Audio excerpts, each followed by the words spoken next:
Contraponto Notícias está começando e o assunto dessa semana é Copa do Mundo de 2014. Todos nós nos perguntamos quais são as vantagens da Copa do Mundo e será que tem desvantagens também trazer a Copa do Mundo para o Brasil? Bom, para falar sobre esse assunto, nós trouxemos aqui dois pesquisadores do Polos Reprodutor de Cidadania, da UFMG, que são a Amanda Marina. Amanda, obrigada pela sua presença aqui no Contraponto Notícias, e o Fúvio Sampaio, que também é pesquisador do Polos Reprodutor de Cidadania. Fúvio, obrigada aqui pela sua presença. A gente chamar de Flávio, tá vendo? A gente ensaiou tanto aqui antes do programa, eu quase te chamo de Flávio agora. Bom, a Amanda Marina e o Fúvio Sampaio fizeram uma pesquisa relacionada com a Copa do Mundo de 2014, os efeitos, especialmente aqui na cidade de Belo Horizonte. E a gente queria saber um pouquinho, vou primeiro perguntar para o Fúvio, o que é o Polos Reprodutor de Cidadania, porque o nosso telespectador não tem contato com esse grupo de pesquisa. Então eu queria que você explicasse primeiro, Fúvio, o que é o Polos? O Polos é um grupo de extensão da faculdade da UFMG e que ele procura trabalhar com interdisciplinariedade. Então lá no Polos nós temos pessoas do direito, pessoas da psicologia, pessoas da arquitetura, pessoas das ciências sociais. Então a gente trabalha com pesquisação, nós vamos às vilas, às favelas, e lá a gente também trabalha com mobilização social, regularização fundiária, mediação de conflitos dentro da cidade. Nós trabalhamos com direito à cidade. E pensando sempre, o nosso mote é pensar numa outra cidade possível, um outro município, um outro urbanismo possível, mais inclusivo dentro da cidade de Belo Horizonte. Uhum. E existem grupos pesquisando em diferentes dimensões dessa questão da cidade? Sim, a gente tem 3 núcleos, na verdade 4. Temos o núcleo de direito à cidade, que nós fazemos parte. Tem o núcleo de mediação, que trabalha também com mediação de conflitos dentro da cidade, dentro das periferias. Tem o núcleo de a trupe, que ela mexe muito com mobilização social, é uma trupe à torta direito, uma trupe de teatro. E temos um núcleo de população de rua, que eles trabalham com as pessoas em situação de rua dentro da capital de Belo Horizonte. Sim. E o foco é Belo Horizonte? Isso, o foco é Belo Horizonte. Bom, então, Amanda, você podia falar um pouquinho sobre o trabalho de vocês, né? Qual foi o objeto de estudo de vocês em relação ao tema Copa do Mundo, que é um tema tão amplo, né? Qual foi o objetivo de vocês nessa pesquisa? Então, Tatiana, o questionamento central do nosso artigo é se a Copa do Mundo ela cumpre a sua função social. Porque todo contrato, todo negócio jurídico, no caso a Copa é um negócio jurídico entre FIFA e a União, no caso do Brasil, tem que cumprir a sua função social, seja valorizando o indivíduo ou promovendo algum benefício para a coletividade. No caso da Copa do Mundo seria promover um benefício para a coletividade. E o discurso da Copa do Mundo seria a visibilidade que o país que cedia um evento como esse ganha, né, no cenário internacional. Seria também o investimento na infraestrutura das cidades que cediam um evento. Outra questão também é a geração de emprego e renda por causa dessas obras, pela infraestrutura, e atração para novos investimentos, né, que vem dessa visibilidade maior pelo setor internacional. O que acontece? No nosso artigo, a gente focou na questão da geração de emprego e renda e de como o espaço público é pensado diante de um mega evento como a Copa do Mundo. Em relação ao trabalho, existe 2 pontos, o direito ao trabalho e o direito do trabalho. Em relação ao direito do trabalho, é uma situação complicada, porque apesar de realmente haver muita contratação, o ritmo de trabalho é muito intenso e há uma série de flexibilizações de legislações muito sérias como a trabalhista. Em relação à jornada de trabalho, pagamento de hora extra, condições de salubridade mesmo do lugar. E aqui no Brasil, a gente já tem problemas em relação a isso, que foram inclusive já delatados no dossiê da Copa, no dossiê dos atingidos pela Copa. E quem que elaborou esse dossiê, Amanda? Esse dossiê é procedente de qual organização? Do Comitê Atingidos pela Copa. E esse comitê é de Belo Horizonte ou tem um comitê nacional? É um comitê nacional, e aí nesse dossiê são citados casos tanto de Belo Horizonte quanto de outros lugares do Brasil. Em relação à construção dos estádios, por exemplo, são citados, eles apontam que até abril de 2012 houveram 18 paralisações, em 8 dos 12 estádios que vão sediar a Copa aqui no Brasil. E todas as reivindicações dos trabalhadores são sempre as mesmas: melhores condições de trabalho, de segurança, jornadas menores, porque o cronograma das obras é muito apertado, porque a FIFA faz uma pressão muito grande para que essas obras fiquem prontas, inclusive vão ter que ficar prontas antes de 2014, para poder sediar a Copa das Confederações em 2013, que vai ser um teste, digamos, das estruturas. E em relação... outra denúncia importante de colocar. Mas, Amanda, deixa eu só te perguntar aqui uma coisa. Em relação à Copa das Confederações, que você fala aqui como se fosse um teste, há a possibilidade, por exemplo, do Brasil não ser aprovado, não ficar pronto e haver a suspensão da Copa do Mundo aqui no Brasil? Em relação a atrasos, a Lei Geral da Copa, ela faz uma previsão de que a União tem que arcar com qualquer tipo de dano que venha oh, meu Deus. Acarretar algum prejuízo? Isso. Para os torcedores, para quem comprou o ingresso, seria isso? Isso, exatamente. O que eu vejo assim que me parece bastante absurdo, eu tenho até acompanhado, eu li a Lei Geral da Copa, é que todas as vantagens são para a FIFA. Exatamente. E todos os ônus para a União. São para a União. Né? Então, assim, eu particularmente não consigo enxergar esse benefício da Copa do Mundo no Brasil. Eu sou meio pessimista em relação a essa questão. Com o resultado da pesquisa de vocês se colocam mais em defesa do mega evento ou mais de uma forma crítica a esse mega evento? De uma forma muito mais crítica, com toda certeza. E principalmente assim, por exemplo, voltando a Belo Horizonte, né, sendo mais específico, quanto ao direito ao trabalho, em relação ao estádio do Mineirão. Depois que começaram as obras, os barraqueiros do Mineirão, que faziam seu comércio ali nos arredores, tiveram que se retirar, né? Uhum. E não foi providenciado nenhum local para que eles pudessem continuar gerando sua renda através do comércio informal. E não há certeza de que eles possam voltar para lá depois da Copa, e já é certeza de que eles não vão poder comercializar seus produtos durante a Copa.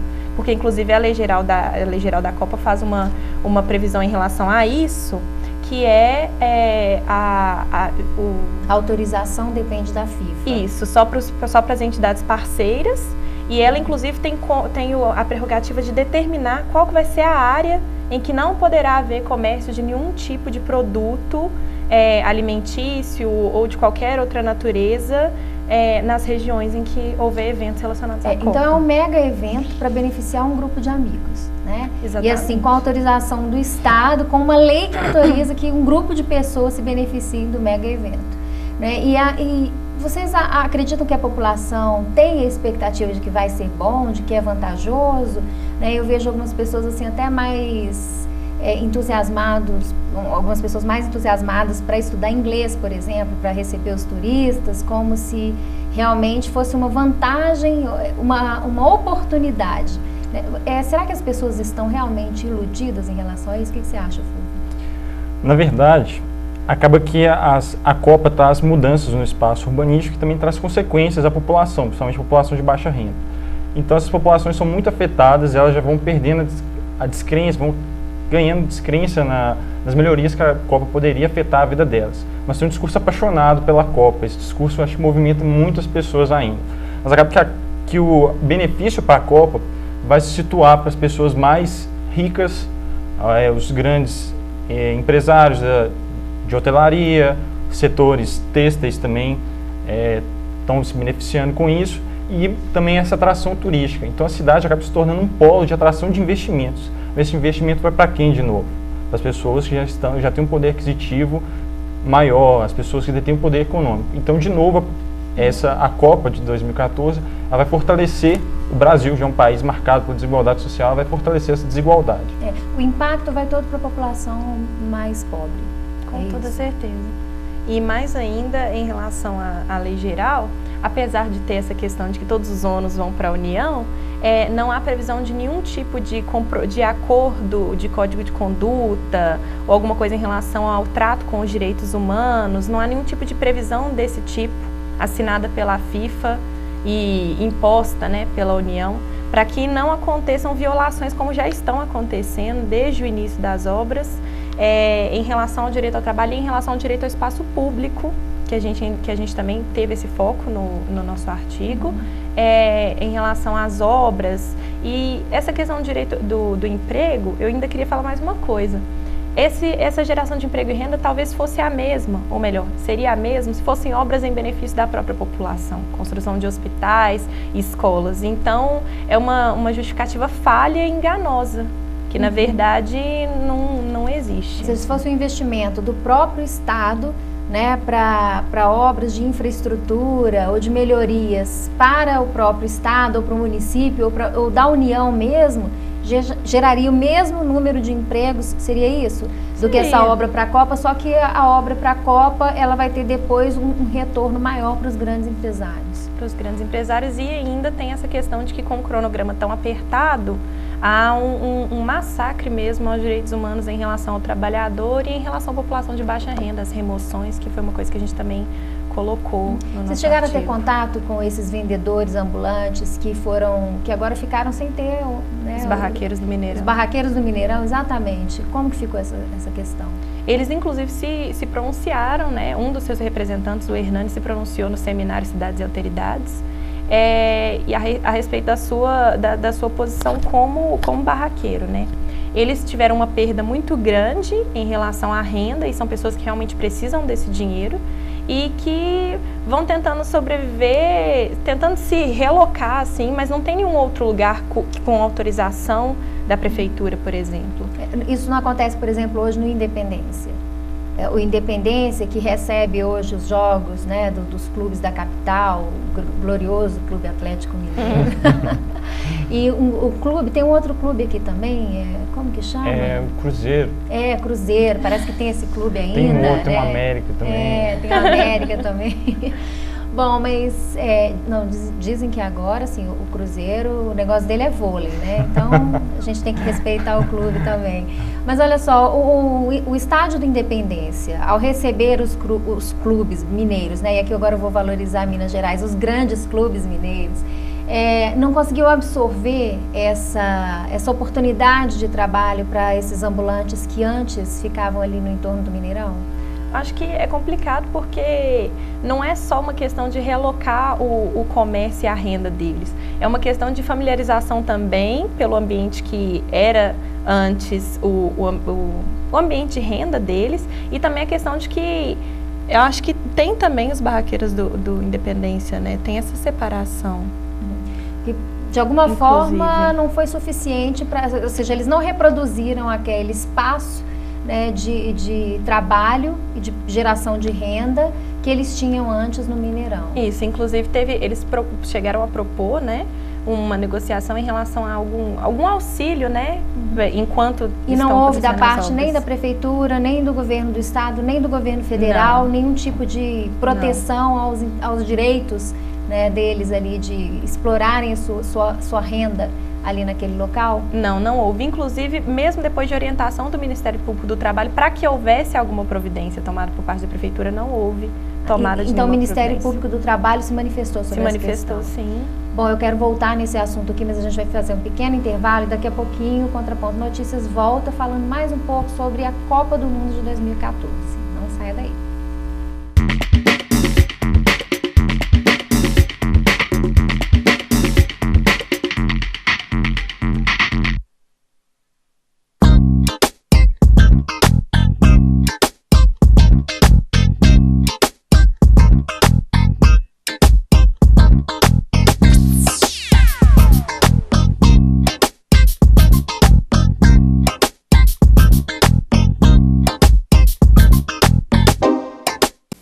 Sempre que a senhora me vê na televisão, a senhora logo pensa: oba, tem produto de limpeza novo chegando.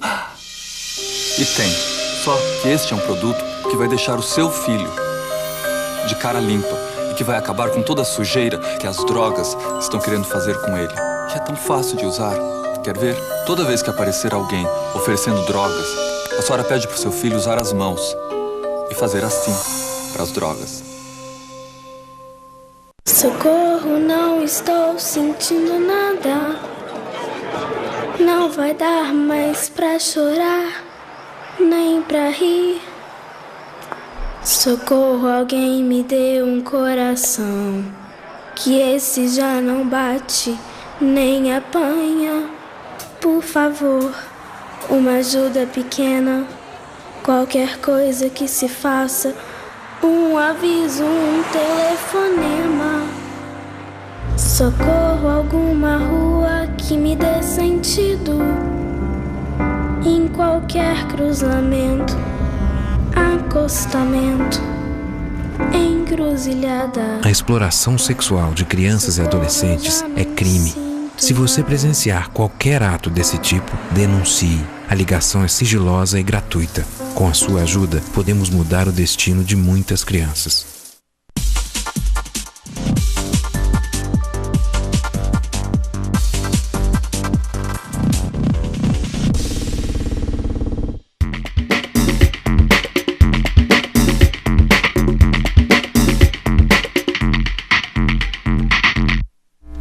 Contraponto Notícias está de volta e o assunto dessa semana é Copa do Mundo de 2014.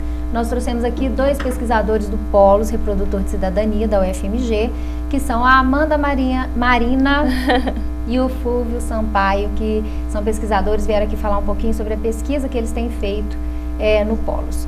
Bom, eu terminei o primeiro bloco, né, perguntando e falando que voltaria a esse assunto aqui, Amanda, que é a questão da recomendação feita pelo Ministério Público do Trabalho, né, já que os trabalhadores que estariam sendo beneficiados, né, pelas obras decorrentes da Copa de 2014, na verdade estão sofrendo com a violação de direitos trabalhistas pelo excesso, pela sobrecarga de trabalho, pela cobrança, né, e o Ministério Público do Trabalho parece que se manifestou. Eu queria só que você reforçasse essa questão.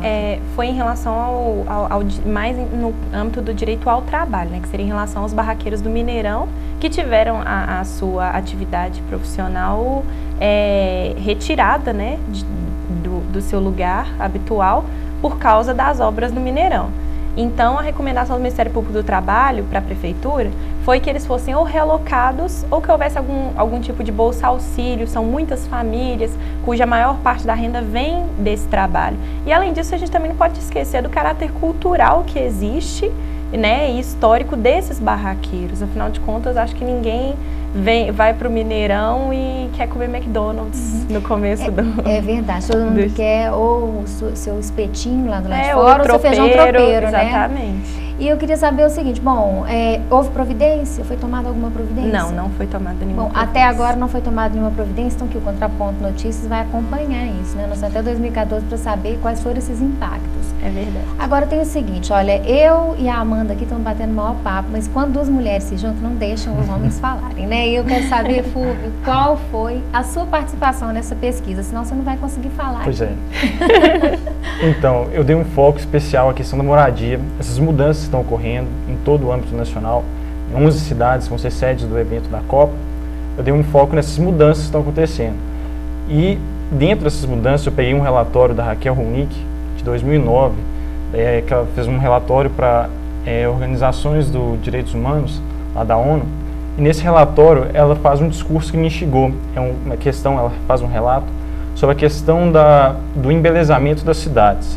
Então eu tratei desse assunto no artigo, e é como esse discurso hegemônico do embelezamento da cidade, ele acaba excluindo uma parcela da população, uma parcela de uma população já necessitada, já carente. Então acaba que esse embelezamento da cidade, ele toma um padrão de ética individualista, de estética individualista, que acaba corroborando com um discurso de exclusão, um discurso que visa legitimar as ações governamentais que cada vez mais levam a população carente para a periferia, e com isso também eles tiram as condições necessárias, como saneamento adequado, as pessoas trabalham, que se situam, por exemplo, a Vila Cabamundo, próximo da região onde eles trabalham, elas são afastadas da região de trabalho, infraestrutura para, por exemplo, lazer, etc. E é jogar as pessoas para fora da cidade, né? Para fora da urbis, por isso que vem o suburbis, o subúrbio, né? Um fato que se repete já diversas vezes na história e que os mega eventos parecem ser, então, um grande propulsor dessa prática, né, de jogar as pessoas pobres para fora da cidade. E acaba também que a população entende também que o discurso dos programas governamentais de predinhos, eles acabam não atendendo a necessidade daquela população também, que são levadas aos subúrbios, que elas não têm condições adequadas de moradia, questão da infraestrutura, saneamento, todas as condições básicas, proximidade do emprego, cada vez mais elas são colocadas à periferia da cidade. E além disso, essas populações, o que acontece? Esse discurso estético, ele tem um simbolismo que é carregado com ele. Eu trabalhei também com um dos marcos teóricos dessa pesquisa, é Pierre Bourdieu, e ele fala que esses simbolismos, como são sistemas simbólicos, como religião, a arte que a arquitetura está inserida, a ciência também. Então, esses sistemas simbólicos, eles que são sistemas que perpassam a comunicação, o conhecimento, eles trazem uma margem de padronização e hegemonia no discurso também e visam dar legitimação para as ações governamentais. Então, em cima dessa lógica, as pessoas falam assim, a cidade tem que ficar bonita. E isso é uma lógica de exclusão das pessoas carentes dentro da cidade. E acaba que são violados, como em Belo Horizonte, esse programa governamental Vila Viva atendeu a população de 0 a 3 salários mínimos. Nada, até hoje, esse programa atendeu essa população. E também não é diferente também no Brasil, porque no Brasil o programa Minha Casa Minha Vida, que o déficit habitacional da população de 0 a 3 salários mínimos é de 82%, sendo que na verdade esse Minha Casa Minha Vida atende apenas 32% da população de 0 a 3 salários mínimos. Ou seja, de novo esse programa governamental acaba passando para a classe média os benefícios dessa ação governamental, e a classe mais necessitada é excluída novamente desse cenário. E além do que, esses prédios não encaixam num padrão de vida daquela população. Por exemplo, além da especulação imobiliária, a Raquel Ronick até chama o programa Minha Casa Minha Vida de Minha Casa Minha Dívida, especulação imobiliária. Há 5 anos atrás, cerca disso, um apartamento de 100 metros quadrados no bairro Floresta custava 85 mil. Hoje, com a especulação imobiliária, um apartamento do Minha Casa Minha Vida lá em Ribeirão das Neves custa de 34 metros quadrados, custa exatamente esse valor, 85 mil. Você vê como a especulação imobiliária está intensa, né, com a questão da Copa. No Rio de Janeiro, de 2008 a 2012, teve um acréscimo dos valores de moradias de 165%. Em São Paulo, teve um acréscimo de 128% dessa mesma época. Ou seja, há um inchaço, esse acréscimo do valor das moradias não é o mesmo acréscimo do valor salarial das pessoas de baixa renda. Então, isso corrobora com o discurso de exclusão social. Elas se situam à margem, situam moradias inadequadas e moradias que não atendem o seu poder aquisitivo. São moradias caras que causam o endividamento dessas famílias. Então, essas pessoas, na verdade, que aparentemente seriam as beneficiadas por esse mega evento, são as mais prejudicadas, né? O benefício continua concentrado nas mãos de quem está ali no campo de decisão desse mega evento. Isso também se reproduziria em outros eventos como Olimpíadas? Também. Então, na verdade, é uma característica de mega eventos. É uma característica dos mega eventos. E que, para nós, assim, de uma repercussão maior, seria a Copa do Mundo, né? Já que a Olimpíada é no Rio de Janeiro e a Copa do Mundo tem 11, é isso mesmo, Fulvio? São 11 capitais que serão sede da Copa do Mundo. Bom, essa tradição de embelezamento da cidade, né, a gente conhece algumas referências, como eu até comentava aqui no intervalo com o Fulvio, de Barcelona, que foi uma grande referência no embelezamento da cidade, a África do Sul, que foi a última Copa do Mundo, teve também a construção de mega estádios. Vocês têm acompanhado isso? Vocês chegaram a comparar os impactos em outros lugares, né? No caso de Barcelona foram Olimpíadas, mas a Alemanha, que teve a Copa, a África do Sul, a última Copa do Mundo, vocês chegaram a comparar ou analisar os impactos alguns anos depois, como que isso hoje se expressa nesses lugares, especialmente na África do Sul? Em relação à África do Sul, no dossiê dos atingidos pela Copa, existe um dado em relação aos estádios que já tiveram alguns até que ser destruídos, porque era mais caro mantê-los do que destruir de uma vez, porque eles já não tinham mais utilidade e já não atendiam às necessidades daquela população. A mesma coisa talvez aconteça aqui, por exemplo, em Brasília, que o estádio geralmente tem um público de cerca de 2.000 pessoas e a reforma prevê um estádio para 20.000. O que vai acontecer com esse lugar depois? Então, teoricamente, há o risco de que aconteça a mesma coisa aqui no Brasil? Muito provavelmente, porque é uma estrutura cara para se manter e que vai ficar inutilizada, ou pelo menos não vai ser utilizada com essa proporção. Sim. O que acontece também nesse relatório que a Raquel Ronick faz, ela faz de uma forma mais abrangente dos megas eventos no mundo como um todo. Então ela faz essa análise. Há melhorias na questão da infraestrutura, que às vezes as populações acabam se beneficiando com isso. Pois é, mas a melhoria na infraestrutura, ela não é decorrente da Copa do Mundo, né? Porque quem faz o investimento não é o próprio poder público. Exatamente. Mas aí, olha o que acontece. A FIFA delimita também as ações governamentais. Igual, teve uma carta que a FIFA dirigiu aos estados para se adequar às condições que ela determina. Então, nesse caso, ela determinou a infraestrutura necessária de mobilização social. De mobilidade urbana, desculpa. Que vai ligar os estádios até as regiões centrais, as regiões onde vão ter os hotéis. Então, também, ela fez outra recomendação de que construção de mais hotéis, ou seja, as cidades, elas começam a se disputar capitais para que os capitais se instalem dentro das grandes cidades que vão sediar essa Copa para a construção de grandes estádios. Ou seja, mas esses estádios daqui a um tempo vão beneficiar quem? Esses grandes estádios, esses grandes hotéis vão beneficiar quem? Acaba então tendo essa lógica da Copa do Mundo, acaba beneficiando uma entidade privada e o ônus acaba sendo compartilhado entre toda a população das grandes cidades, as 11 grandes cidades que irão sediar a Copa. E esse discurso de que traz obra de infraestrutura, mas a responsabilidade é do Estado mesmo, o dinheiro vem do Estado mesmo, vem do Estado. O dinheiro do Estado é o dinheiro do contribuinte, né? O dinheiro é nosso mesmo. Então, na verdade, a única coisa o único benefício pode ser a pressão feita pela FIFA para que as coisas aconteçam, né? Para que as obras de infraestrutura saiam, para que as melhorias realmente apareçam. Agora, fora isso, me parece que é apenas um grupo de amigos que continua sendo beneficiário. E mais que isso, assim, essa questão dos novos investimentos e da pressão para as obras da infraestrutura é perigosa, porque realmente é tudo voltado para a iniciativa privada. Por exemplo, em Belo Horizonte, a revitalização da Savassi. Com tantos lugares com uma necessidade maior, a Savassi, né, que é uma zona mais nobre de Belo Horizonte, que vai ter uma visibilidade maior na época da Copa, recebe esses investimentos. Outra questão também... O lugar que já está urbanizado isso, é revitalizado. É revitalizado, é até irônico, né, falar de revitalização na Savassi.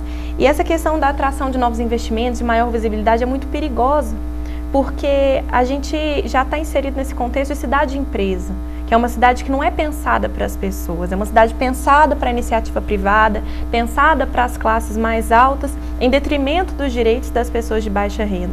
Então, o que acontece?